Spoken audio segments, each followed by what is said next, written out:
Good morning students. आज का हमारा टॉपिक है ब्रांच ऑफ अकाउंटिंग, लेखांकन की शाखाएं।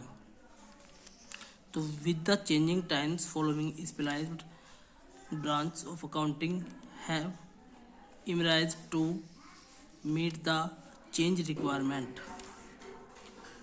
आज के आधुनिक विकसित बदलते समय में लेखांकन की शाखाओं को निम्नलिखित भागों में बांटा गया है। नंबर 1 है फाइनेंशियल अकाउंटिंग। फाइनेंशियल अकाउंटिंग बोलते हैं वित्तीय लेखांकन। इसके बाद कॉस्ट अकाउंटिंग, इसे बोलते हैं लागत लेखांकन। मैनेजमेंट अकाउंटिंग, प्रबंधकीय लेखांकन।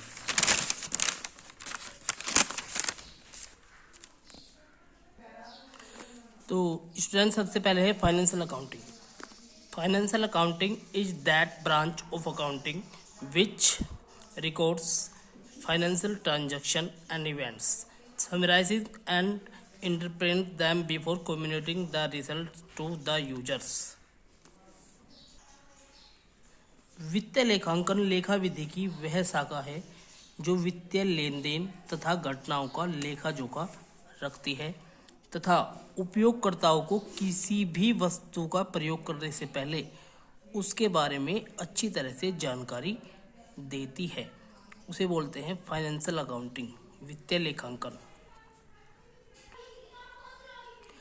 It determine profit and need और loss incurred during an accounting periods and the financial position on the date when the accounting periods end. The end product of financial accounting is the profit and loss account for the period ended. Profit and loss incurred and the balance sheet at the last day of the accounting period.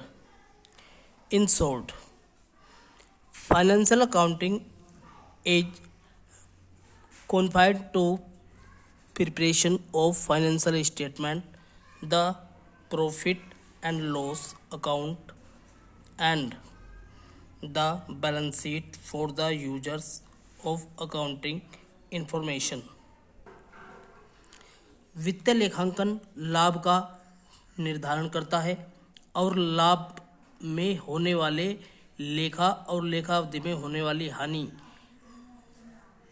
को वर्ष की समाप्ति तक उन दोनों का लेखा जोखा रखता है तथा एक निश्चित समय के बाद उस अवधि का परिणाम ज्ञात करने के लिए व्यापार खाता, जिसे बोलते हैं ट्रेडिंग अकाउंट, लाभ हानि खाता, प्रॉफिट एंड लॉस अकाउंट और आर्थिक चिट्ठा तैयार करता है। वित्तीय अवधि के अंतिम दिन व्यवसाय की आर्थिक स्थिति ज्ञात करने के लिए बैलेंस शीट बनाई जाती है।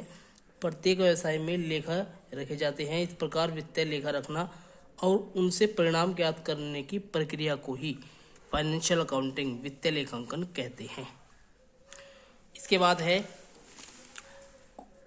कॉस्ट अकाउंटिंग, लागत लेखांकन।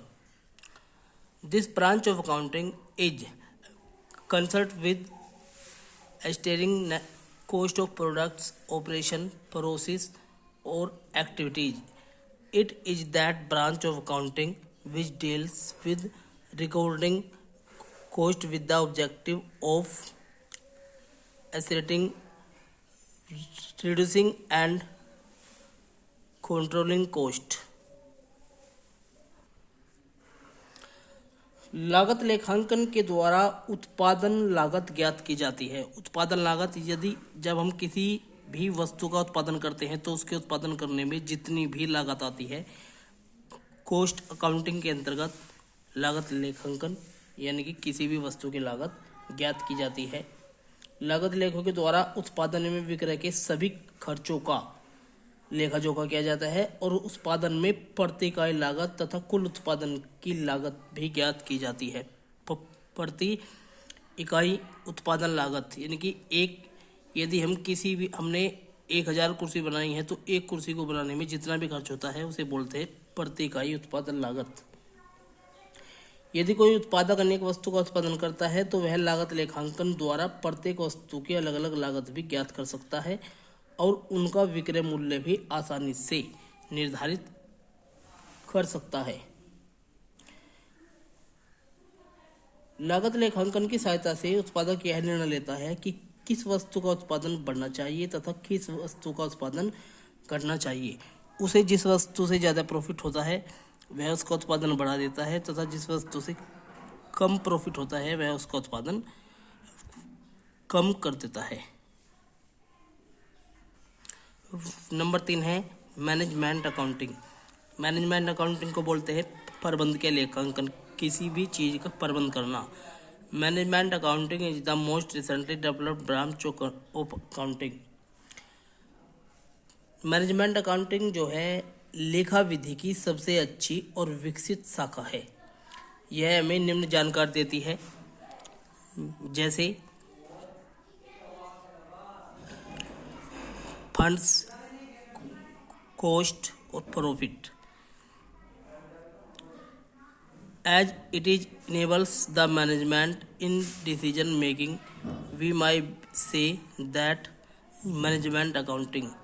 और यह प्रबंध के लेखांकन हमें इस बात की जानकारी देता है कि किस वस्तु को किस दर पर बेचना है, किस दर पर खरीदना है तथा प्रबंध के प्रत्येक विकास कार्य को यह आसानी से पूरा करने में पूरी सहायता प्रदान करता है। प्रबंध के लेखांकन में वित्तीय लेखांकन के द्वारा सूचनाओं के द्वारा उद्देश्यों को ध्यान में रखकर ही व्यापार आगे चलाया जाता है, जिससे आगामी नीति बनाने में सरलता मिलती है तथा अधिक प्रॉफिट होता है।